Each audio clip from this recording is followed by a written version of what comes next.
Hello everyone, welcome to my YouTube channel Mamta maths tutorial. हम कर रहे हैं फाइनल एग्जाम्स की प्रिपरेशन और आज डिस्कस करेंगे 10th क्लास में जो पिछले सेशन पेपर हुआ था 2024 में सेट ए को। आज के लेक्चर में हम सेट ए का सेक्शन ए डिवाइड करेंगे, नेक्स्ट लेक्चर में नेक्स्ट सेशन। इस तरह से हम कंप्लीट सेट को रिवाइज करने वाले हैं। ठीक है बेटा, फर्स्ट सम देखिए। 6, 72 तथा 120 का एलसीएम है, एलसीएम निकालना है। 6, 72 और 120 का। इजी क्वेश्चन है ये तो। 2 से डिवाइड होगा, 3, 36 और 60। 3 से कर दें, 1, 12 और ये आएगा 20। 2 से कर दें, 1, 6 पे जाएगा और ये 10। फिर 2 पे कर दे, 1, 3 और 5। अब हम इनकी मल्टीप्लाई कर सकते हैं। 5 दिए 15, 15 दूनी 30, 30 दूनी 60, 60 दिया 180, 180 दूनी 360। ऑप्शन सी आपका क्या आएगा बेटा? करेक्ट ऑप्शन आएगा। एलसीएम निकालना 3 नंबर्स में, ये आपको आना चाहिए। सेकंड क्वेश्चन देखिए बेटा। निम्नलिखित में से कौन सी संख्या परिमेय है? मतलब पूरी पूरी वैल्यू है। वर्गमूल में दिख रही है सारी, बट कोई ना कोई एक ऐसी मिलेगी जिसका वर्गमूल पूरा निकले। यहाँ पे देखें 7 प्लस √2 की कंप्लीट वैल्यू नहीं आती, तो ये आपकी अपरिमेय ही रहेगी, अपरिमेय। वैसे भी वर्गमूल 2 अपरिमेय संख्या होती है और अपरिमेय संख्या में परिमेय संख्या जोड़ो तब भी वो क्या रहती है? अपरिमेय रहती है। वर्गमूल 3 की भी पूरी पूरी वैल्यू नहीं निकलती, वर्गमूल 2 की भी पूरी पूरी वैल्यू नहीं निकलती, पर ध्यान से देखिए वर्गमूल 9 की कंप्लीट वैल्यू निकलती है। तो ये क्या बनेगा? 2 प्लस 9 का वर्गमूल 3, 5।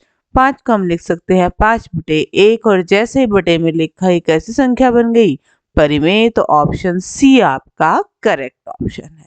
नेक्स्ट सम देखिए बेटा। थर्ड सम। एक द्विघात बहुपद जिसके शून्यकों का योग और गुणनफल क्रमशः 4 और 1 है। योग क्या दे दिया बेटा आपके पास? 4 और गुणनफल क्या दिया है? 1। हमें बहुपद निकालना है द्विघात। सीधा सीधा फार्मूला होता है x² माइनस लगाते हैं, फिर योग लिखते हैं शून्यकों का, उसकी x से गुणा करते हैं और प्लस में क्या लिखते हैं? शून्यकों का गुणनफल।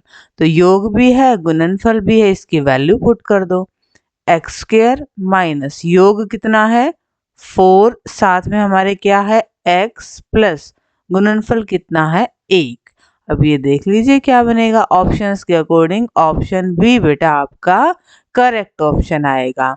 एक ऐसा क्वेश्चन एग्जामिनर हमेशा फाइनल एग्जाम से पूछता है, तो इस तरह से आपको योग और गुणनफल दे रखे हों तो बहुपद निकालना आना चाहिए। कई बार योग व गुणनफल नहीं देता, शून्यक दे देता है, मतलब 2 शून्यक 3 और 4 हैं, तो इनका योग आप देख सकते हैं क्या बनेगा, गुणनफल भी देख सकते हैं क्या बनेगा, फिर आपने यही तरीका लगाना है। ठीक है। फोर्थ सम देखिए बेटा। फोर्थ सम। 7, 10, 4 का कौन सा पद माइनस में 62 है? तो ऐसे क्वेश्चंस को हम करते हैं कैसे? मान लिया कि nth पद कितना है हमारा? -62। an का फॉर्मूला लिखते हैं a प्लस n-1d बराबर -62। a का मान फर्स्ट टर्म 10, n तो हमें पता ही नहीं, देख लें 7 में से 10 गए -3 इक्वल टू माइनस में 62। अब इसको सॉल्व कर लो। 10 प्लस का है, उधर जाएगा माइनस का, तो क्या बन जाएगा? n-1 गुणा -3 बराबर माइनस के ये 72 बन जाएंगे। अब -3 गुणा में है, इधर आएगा तो भाग में, -72 बटे -3, माइनस से माइनस 3 से काटेंगे 24। n की वैल्यू माइनस का 1 है, इधर आएगा प्लस का 24 प्लस 1 25वां पद। Option B is the correct option. ठीक है बेटा, दोबारा देख लीजिए। इसने पूछा था इस एपी का कौन सा पद माइनस में 62 बनेगा। हमने मान लिया nth पद 62 है और n की हमने क्या निकाल दी है, वैल्यू। क्वेश्चन नंबर 5, के का मान जिसके लिए द्विघात समीकरण के मूल बराबर है। जब मूल बराबर होते हैं तो हमारा बी स्क्वेयर माइनस 4ac जो डिस्क्रिमिनेंट है, विविक्तिकर है, वो क्या होता है, 0। तो a की वैल्यू हमारे पास क्या है, k। b की वैल्यू क्या है हमारे पास, -2k। और c की वैल्यू क्या है हमारे पास, 6। वैल्यू पुट कर देते हैं। b की जगह -2k -4, a की वैल्यू k, c की वैल्यू 6 बराबर 0। गुना करें दो -2k की -2k से, माइनस माइनस प्लस, 2 दूनी 4k स्क्वायर माइनस 6 चौक 24k। माइनस का 24k है, उधर जाएगा क्या आएगा आपका, प्लस का 24k। अब देखा जाए तो यहाँ पे k स्क्वायर है, यहाँ पे k है, एक बार कट गया। k की वैल्यू क्या आ गई है, 4 गुना में था, इधर गया भाग में, क्या वैल्यू आई है, 6। तो ऑप्शंस के अकॉर्डिंग ऑप्शन ए बेटा आपका करेक्ट ऑप्शन है। कुछ नहीं करना है आपने, ax² plus bx plus c बराबर 0 से कंपैरिजन करके a b c की वैल्यू निकालनी है। क्योंकि मूल बराबर है इसलिए b² माइनस 4ac किसके बराबर होगा, 0 के बराबर। अब b की, a की, c की वैल्यू रख के और इसको सॉल्व कर दीजिए। और किसकी वैल्यू निकालनी थी हमें, k की। k एक तरफ, बाकी सारी टर्म एक तरफ, आ जाएगी वैल्यू। डिस्कस करते हैं नेक्स्ट सम को। क्वेश्चन नंबर 6, बिंदुओं -5 7 और -1 3 के बीच की दूरी। सीधा सीधा डिस्टेंस फॉर्मूला लगा देते हैं। रूट, ये हमारा क्या है, x1, ये y1, ये x2 और y2। x2 माइनस x1 का square plus y2 minus y1 का स्क्वायर।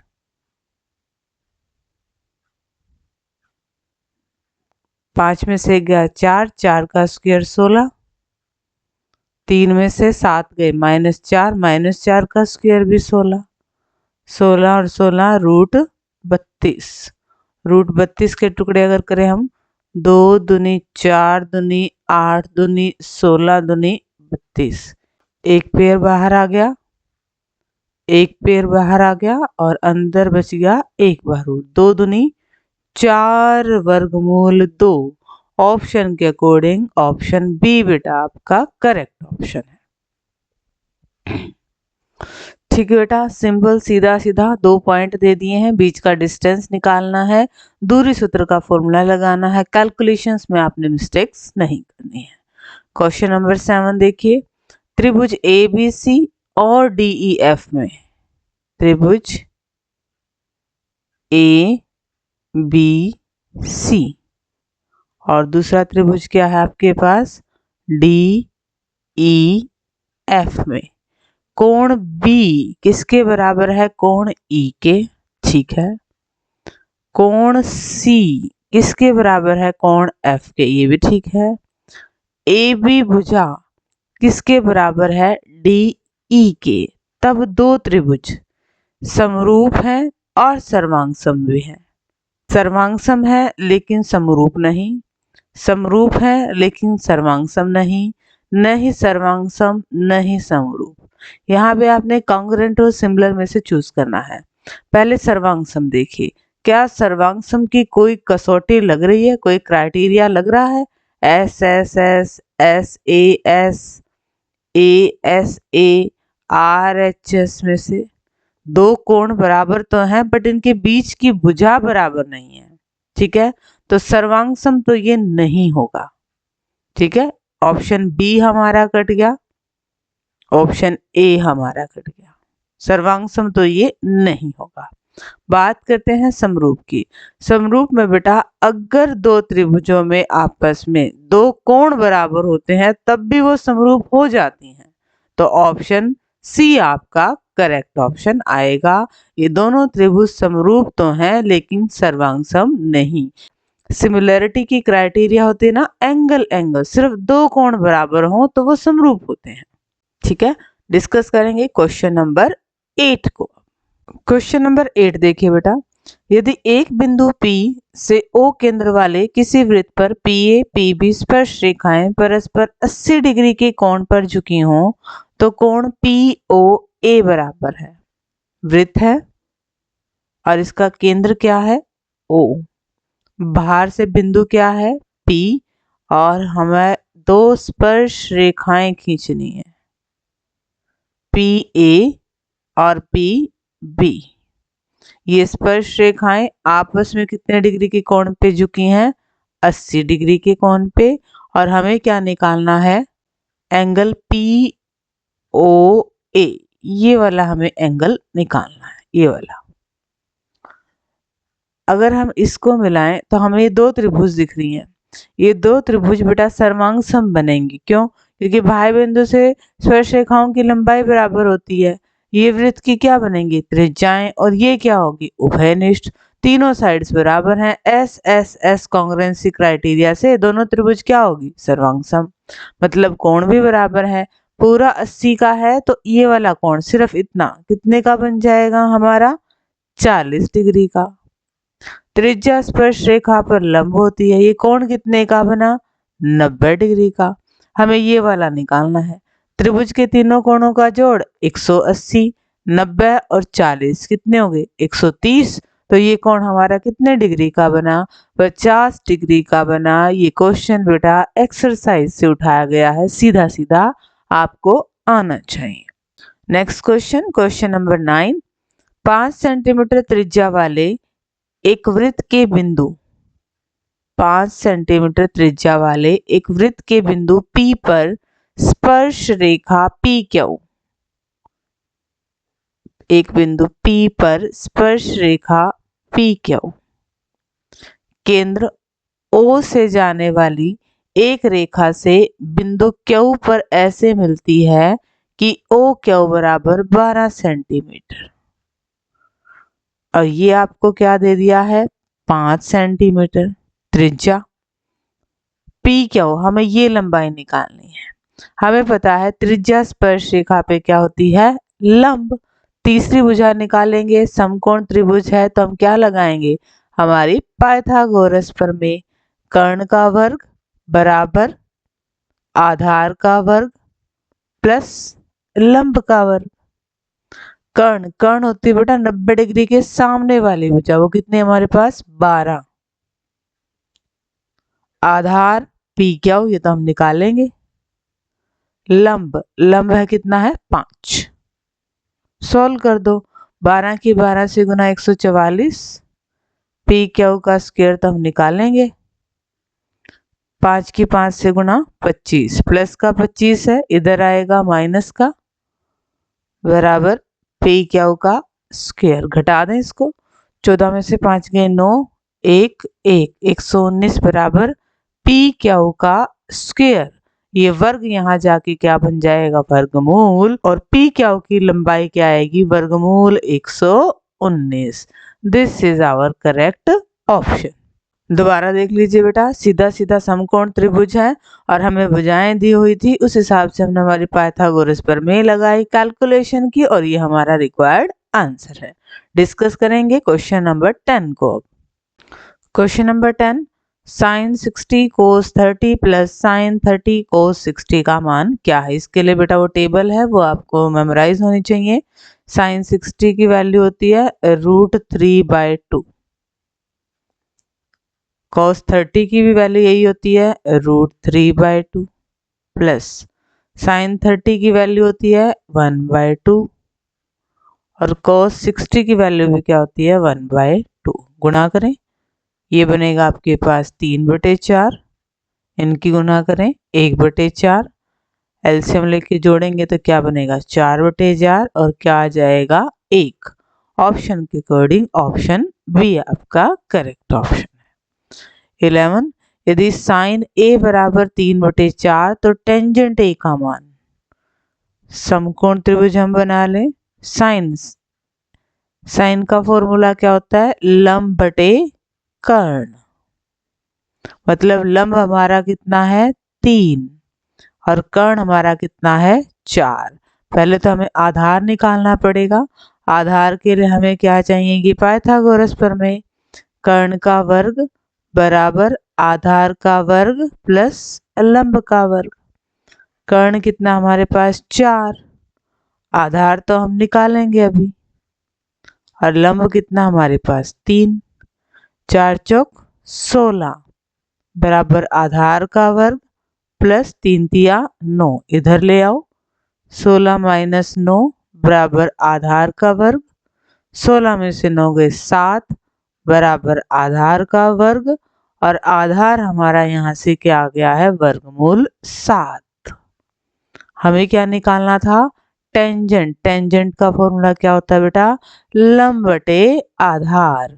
तो लंब कितना है हमारा 3, आधार कितना है वर्गमूल 7। तो क्या आ गया, option A is the correct option. इस टाइप का क्वेश्चन इंपॉर्टेंट क्वेश्चन है। जैसे हमने साइन ए की वैल्यू इसने दे दी, हमें साइन का फॉर्मूला पता था लंब बटे कर्ण, मतलब हमारे पास लंब भी आ गया है कर्ण भी आ गया है। पाइथागोरस प्रमेय का यूज करके हमने क्या निकाल लिया, आधार। और जैसे ही आधार आ गया, अब हमें टेंजेंट ए का मान निकालना है। टेंजेंट का फॉर्मूला होता है लंब बटे आधार। लंब भी है आधार भी है, तो करेक्ट ऑप्शन हम इजीली चूज कर सकते हैं। डिस्कस करेंगे क्वेश्चन नंबर 12 को। क्वेश्चन नंबर 12, 9 सेकंड स्क्वायर ए माइनस 9 tan स्क्वायर ए किसके बराबर है।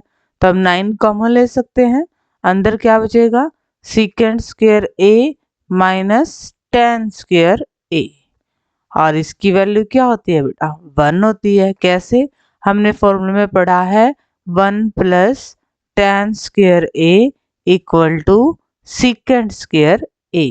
tan स्क्वायर ए प्लस का है, उधर जाएगा तो किसका आ जाएगा, माइनस का। तो इस सारे की वैल्यू क्या बची, 1। तो 9 की 1 से गुणा करेंगे 9, ऑप्शन बी करेक्ट ऑप्शन मिल गया। डिस्कस करेंगे क्वेश्चन नंबर 13 को। क्वेश्चन नंबर 13, त्रिज्या r वाले वृत्त के उस त्रिज्य खंड का क्षेत्रफल जिसका कोण p डिग्री है। त्रिज्य खंड का क्षेत्रफल पाई आर स्क्वायर थीटा बटे 360। तो पाई आर हमें ये दे रखी है आर स्क्वायर, थीटा कितना है पी बटे में 360। आर का स्क्वायर है तो ये ऑप्शन नहीं आएगा, आर का स्क्वायर है ये ऑप्शन भी नहीं आएगा। अब इनमें से देख ले, नीचे एंगल 360 आए, पाई आर स्क्वायर पी बटे 360 ये भी नहीं आएगा। यहाँ पे 360 आना चाहिए, बिल्कुल 2 से इसको काटेंगे तो ये 360 ही बनेगा। तो ऑप्शन डी आपका करेक्ट ऑप्शन है। चलते हैं क्वेश्चन नंबर 14 की तरफ। अब क्वेश्चन नंबर 14, 6 सेंटीमीटर त्रिज्या वाले वृत्त के त्रिज्य खंड का क्षेत्रफल जिसका कोण कितना है 60 डिग्री। त्रिज्य खंड के क्षेत्रफल का formula pi r square theta बटे 360। पाई की वैल्यू रख दी है 22 बटे 7। आर कितना है 6, थीटा कितना है 60 बटे में क्या आ जाएगा 360। 0 से 0, 36 से 36 गुणा करें, इसकी कितना बनेगा 132 बटे 7 सेंटीमीटर स्क्वायर। ऑप्शन ए आपका सही ऑप्शन बनेगा। ठीक है बेटा, कैलकुलेशन पे ध्यान रखना है। त्रिज्य खंड का क्षेत्रफल का फॉर्मूला हमें आना चाहिए पाई आर स्क्वायर थीटा बटे 360।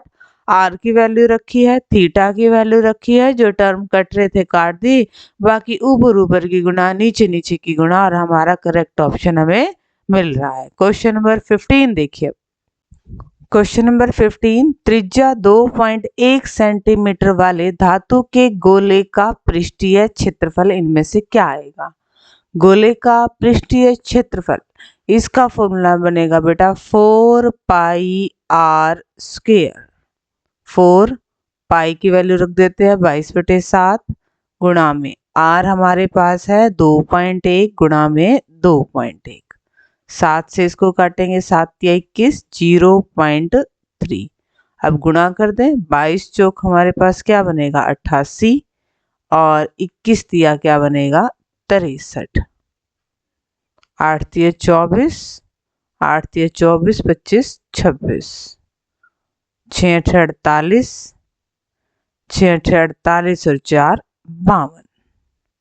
4, 8 से 14 का 4, 2 2 4 और 1 5 और ये 5, 1 और 1 2 के बाद पॉइंट, ऑप्शन सी आपका करेक्ट ऑप्शन आ रहा है।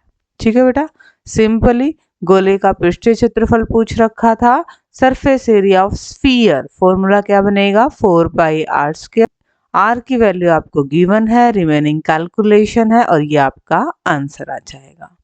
क्वेश्चन नंबर 16, किन्हीं आंकड़ों का माध्यक और बहुलक दे रखा है, माध्य निकालिए।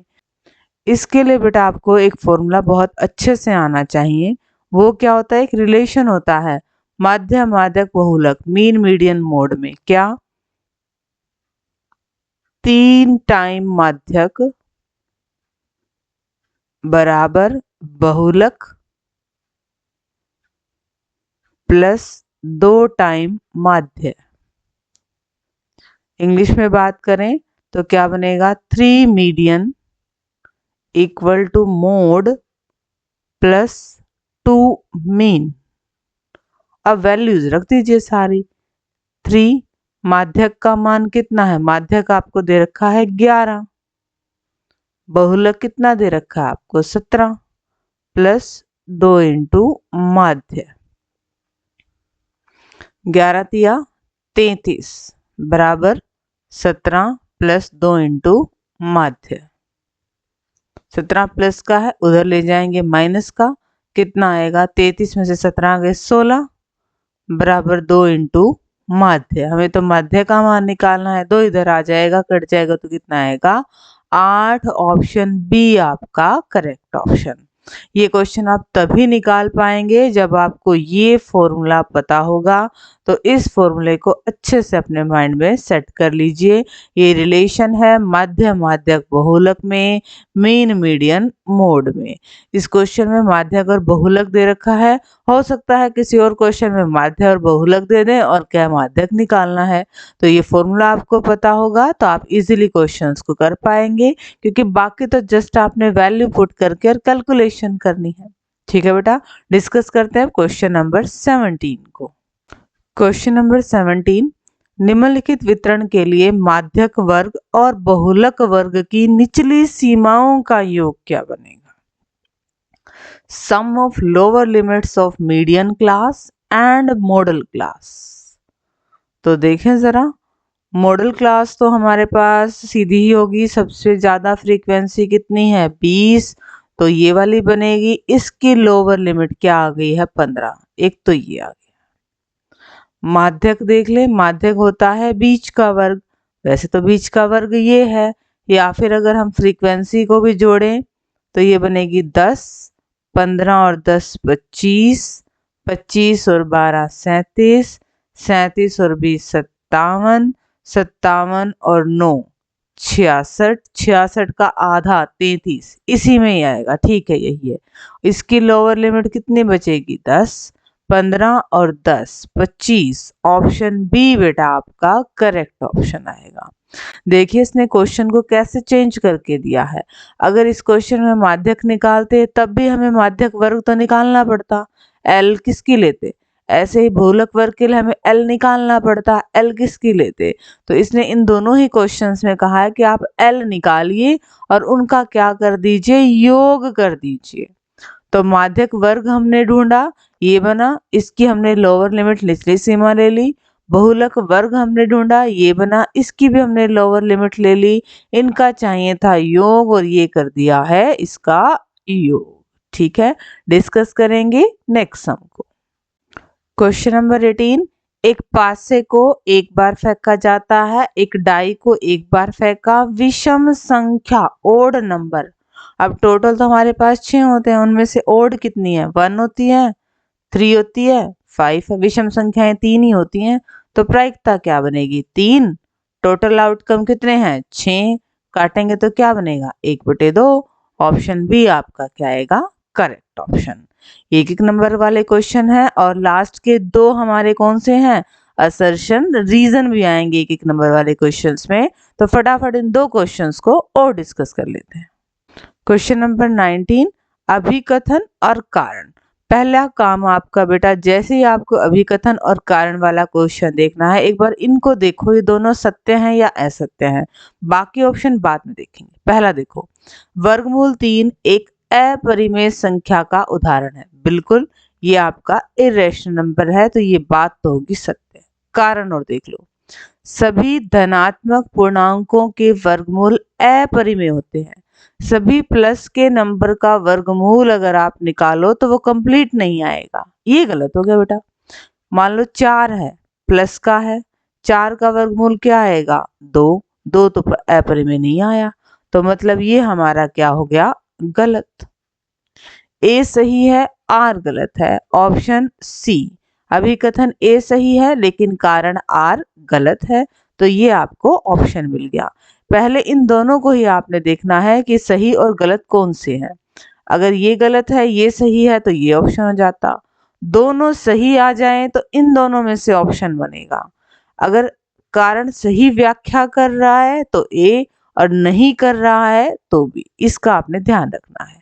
पर फर्स्ट काम आपने यही करना है कि आपने असर्शन को चेक करना है वो सही है या गलत है, आपने कारण को भी चेक करना है कि वो सही या गलत है। बाद के ऑप्शंस पे हम बाद में जाएंगे। अब डिस्कस करेंगे आज के लेक्चर का लास्ट क्वेश्चन। क्वेश्चन नंबर 20 अभिकथन और कारण। अभिकथन क्या कह रहा है, बिंदु 0,5 y अक्ष पर स्थित है। x की वैल्यू 0, y की वैल्यू 5, बिल्कुल ये y अक्ष पर स्थित है, ये हमारा क्या है सही है। y अक्ष पर किसी भी बिंदु का x निर्देशांक 0 होता है। यहाँ पे आप कोई भी पॉइंट ले लो उस पे x की वैल्यू क्या आएगी 0 आएगी, ये बात भी बिल्कुल सही है। दोनों ही सही है, मतलब a और b में से कोई आएगा। अब सही व्याख्या है या नहीं है, ये तो सही व्याख्या है ना कि y अक्ष पर किसी भी बिंदु का x निर्देशांक 0 होता है। इसीलिए अगर हम इस बिंदु को ड्रॉ करें तो देखो इसका निर्देशांक क्या आ रहा है 0 आ रहा है, ये बात बिल्कुल सही। और ये कहाँ आएगा y अक्ष पर ही आएगा, तो सही व्याख्या है, बिल्कुल करेक्ट एक्सप्लेनेशन है, option A will be the right option. ठीक है बेटा, आज के लेक्चर में इतना ही, जल्द मिलेंगे नेक्स्ट लेक्चर में। टिल देन आप अपनी प्रिपरेशंस को कैरी रखना और मेरी तरफ से ऑल द बेस्ट बच्चों।